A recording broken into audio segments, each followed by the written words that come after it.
السلام عليكم ورحمة الله وبركاته. الحمد لله وكفى وسلام على عباده الذين اصطفى. أما بعد فأعوذ بالله من الشيطان الرجيم. بسم الله الرحمن الرحيم. إني جاعل في الأرض خليفة. وقال النبي عليه الصلاة والسلام: أيها الناس قولوا لا إله إلا الله تفلحون. أو كما قال النبي عليه الصلاة والسلام. আমাদের বিশ্বনবী হযরত মুহাম্মদ মুস্তাফা সাল্লাল্লাহু আলাইহি ওয়াসাল্লাম, ওনার নামে মুবারক মুহাম্মদ।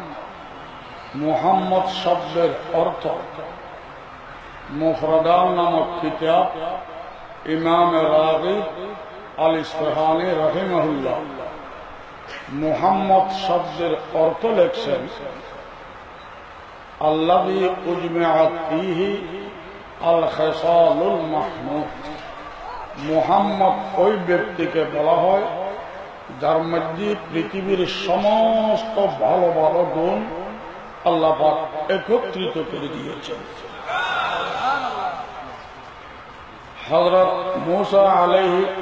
मूसा अलैहिस्सलामेर बहादुरी, ईसा अलैहिस्सलामेर कान्नाकाटी, लोकमान अलैहिस्सलामेर विज्ञान, हजरत दाऊद अलैहिस्सलामेर कंठ, यूसुफ अलैहिस्सलामेर सुंदर, मरियम अलैहिस्सलामेर पवित्रता, सब गुण अल्लाह पाक एकत्रित करेছেন বিশ্বনবী হযরত মুহাম্মদ মুস্তাফা।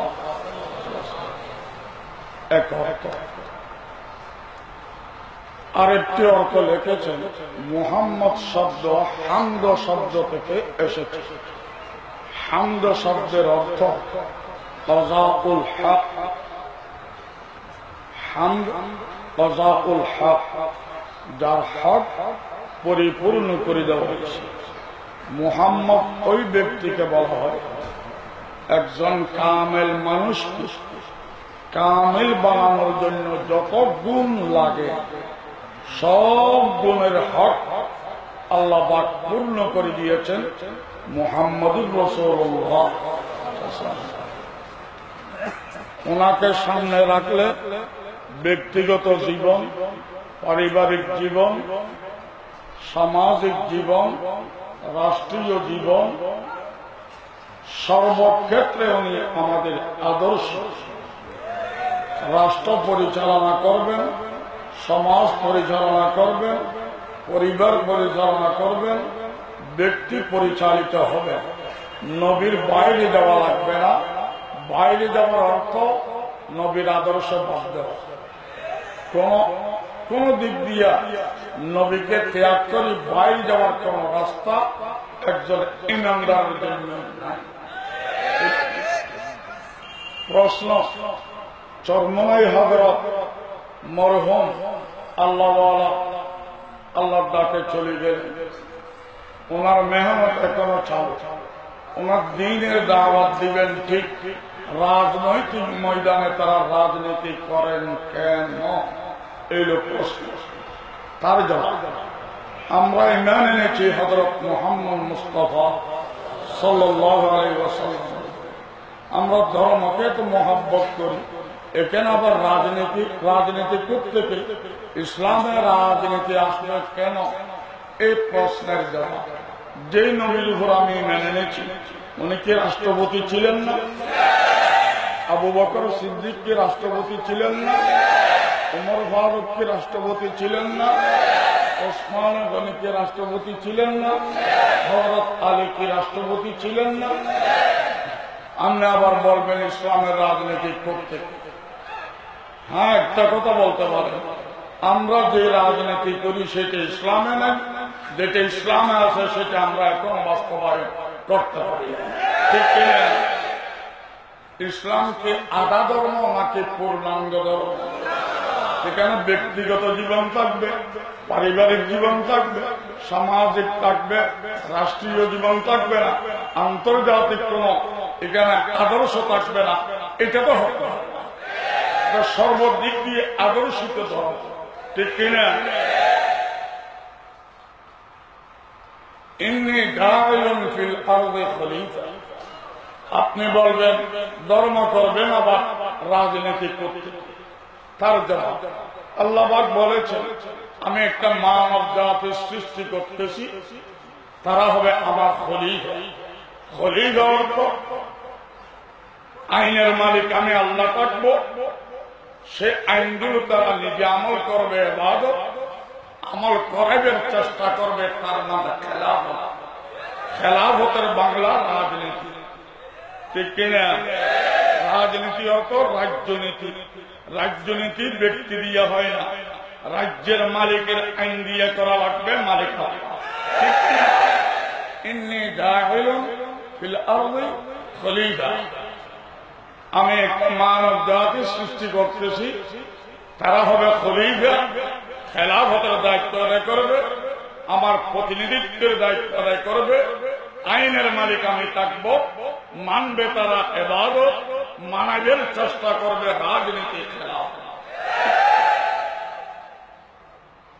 আপনি বলেন ইসলামে ধর্মে আবার রাজনীতি করতে, আরে তোমার তো সৃষ্টি হয়েছে রাজনীতির জন্য, খেলাফত রয়ে গেল যে রাজনীতি আমি করি সেটা ইসলামে নাই, যেটি ইসলামে আছে এখনো বাস্তবায়ন করতে পারেনি।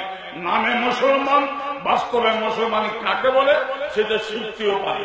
ঠিক কি? হাদিসে কুদসি কুনতু কানজাম মাখফিয়া ফাআহবাবতু আন উযহার ফাখালাকতুল খালকা লিউরাফ। এই হাদিস কুদসি। কিছু আলেম ভাই আছেন, আপনারা প্রশ্ন করবেন এই হাদিস সনদের দিক দিয়া কিছু কথাবার্তা আছে, আমি মানি, কিন্তু এই হাদিসের অর্থ ওয়ামা খালাকতুল জিন্না ওয়াল ইনসা ইল্লা লিয়াবুদুন। এই আয়াতের অর্থ এই হাদিসের অর্থ একই। বুঝা গেল হাদিস অর্থের দিক দিয়ে কোরআনের সাথে মিল, মানাগত দিক দিয়া অর্থগত দিক দিয়ে হাদিস সহিহ, সনদের কিছু ডিস্টার্ব থাকলো, কোরআনের সাথে মিল হওয়ার কারণে অস্বীকার করা যাবে না। এই কথা লিখেছে মালফুজাতে মুহাদ্দিস কাশ্মীরি নামক কিতাব, ওখানে আল্লামা আনোয়ার শাহ কাশ্মীরি ইমামুল মুহাদ্দিসিন উনি লিখেছেন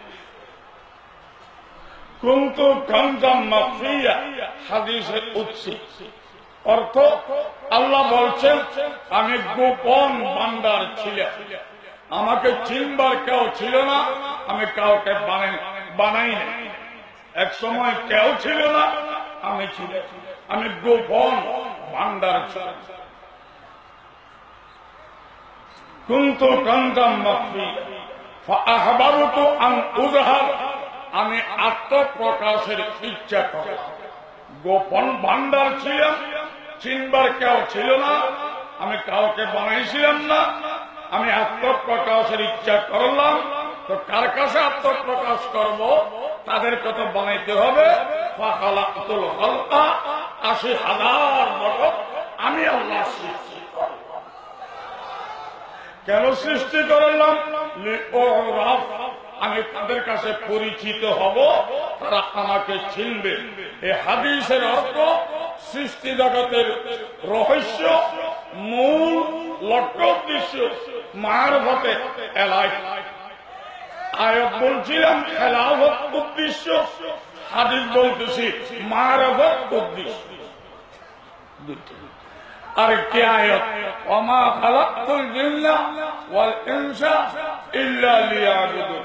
আমি মানব দানবকে সৃষ্টি করেছি একমাত্র উদ্দেশ্য ইবাদত, আমার ইবাদত।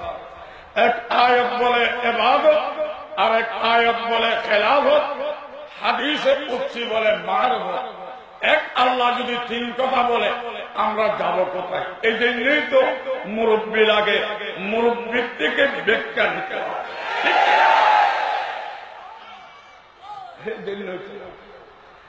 আসলে সৃষ্টি জগতের উদ্দেশ্য মার হক, আল্লাহর পরিচিতি, এটা আগে। মাকে মা ডাকাটা আগে নয়, মা হয় কিনা চিনতে হবে। তেমনি নামাজ পড়া আগে নয়, শিখতে হবে। হজ করা আগে নয়, শিখতে হবে আগে। আমল আগে নয়, এলেম। সৃষ্টি জগতের সৃষ্টির রহস্য আমি আল্লাহ মারফত পরিচিতি, আর আমাকে চিনার পরে যথাযথ ব্যবহার নিধি নিধি করবেন, তার নাম ইবাদত। করাইবার চেষ্টা করবেন, তার নাম খেলাফত। ঠিক কিনা?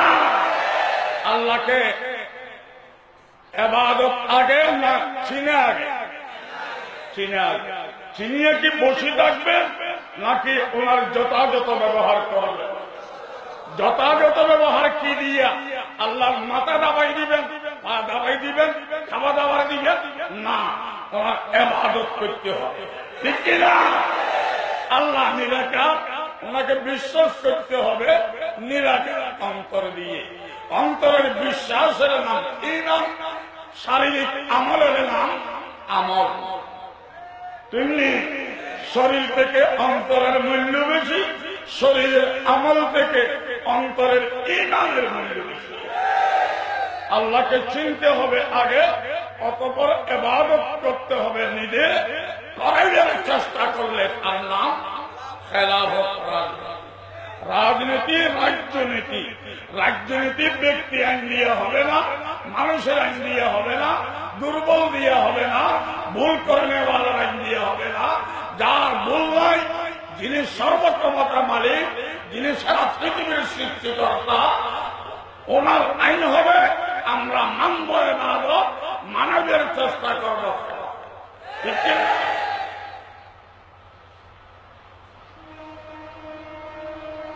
আলহামদুলিল্লাহ। ওয়াফি আনফুসিকুম আফালা তুবসিরুন। বান্দা, তোমার শরীর নিয়ে, আত্মা নিয়ে তুমি এখনো গবেষণা করনি। যদি আত্মা নিয়ে, শরীর নিয়ে গবেষণা করতে, আমি আল্লাহকে দেখবার জন্য কোন বিদ্যালয় লাগতো না, ভার্সিটি লাগতো না। শরীর আত্মা নিয়ে গবেষণা করলে আমি আল্লাহকে দিন দুপুরের সূর্যের মতো তুমি দেখতে পাবা। আত্মা দেখা যায়, দুনিয়া দেখা যায়। রূহ দেখা যায় না, দুনিয়ার মালিককে দেখা যায়। রূহ দেখা না গেলেও মানতে হবে, নইলে মরা। আল্লাহকে দেখা না গেলেও মানতে হবে, নইলে বেঈমান। শরীর থেকে আত্মার মূল্য বেশি, পৃথিবীর থেকে আল্লাহ মূল্য বেশি। শরীর আধা না থাকলো, রূহ থাকলে বাঁচে গেল। আর পৃথিবীতে বাদ নাই, বিল্ডিং নাই, টাকা নাই, ইমান থাকলে বাঁচে গেল। ঠিক কিনা? শরীরে রূহ একটা, সারা পৃথিবীতে আল্লাহ। সূর্য হলো একটা, আলো সকলে পাচ্ছি। আল্লাহ হলেন একটা, রিজিক সকলে খাচ্ছি। ঠিক কিনা? সূর্য দূরে, আলো লাগা। আল্লাহ দূরে, তার হুকুমত লাগা। এখনই ডাক দিবে, যাওয়াই লাগবে, ডানা বানা তাকাইতে। ঠিক কিনা? বর্তমান সময়ে বাংলার জমিনে সেরা ক্ষমতাবান বঙ্গবন্ধু কন্যা মাননীয় প্রধানমন্ত্রী শেখ হাসিনা। আমি ওনাকে সসম্মানে বলবো, মাননীয় প্রধানমন্ত্রী, যত দিন যাচ্ছে আপনার বয়স ভারী হচ্ছে, বন্ধ করুন। যত দিন যাচ্ছে শারীরিক দুর্বলতা বাড়ছে, বন্ধ করুন। যত দিন যাচ্ছে আপনার চুলগুলো ফেঁকে যাচ্ছে, বন্ধ করুন। ঠিক নেই? মাননীয় প্রধানমন্ত্রী বলবেন এগুলো আমি পারবো না। আপনি 18 কোটি মানুষকে শাসন করতে পারেন, নিজের দুর্বলতা বন্ধ করতে পারেন না, কি কেমন কথা বলে? আমি আমার হাতে নয়, আমি আরেকজনের হাতে, ঠিক না? সেই আরেকজনের নামটা বলেন তো, আবার বলেন তো, আবার বলেন তো। সেই আল্লাহর সাথে পাসপোর্ট করবেন, এয়ারপোর্ট পার হয়ে যাইতে পারবেন। পাসপোর্ট করবেন না, বৃহস্পতি গেটের মধ্যে ধরা খাবেন, ঠিক না?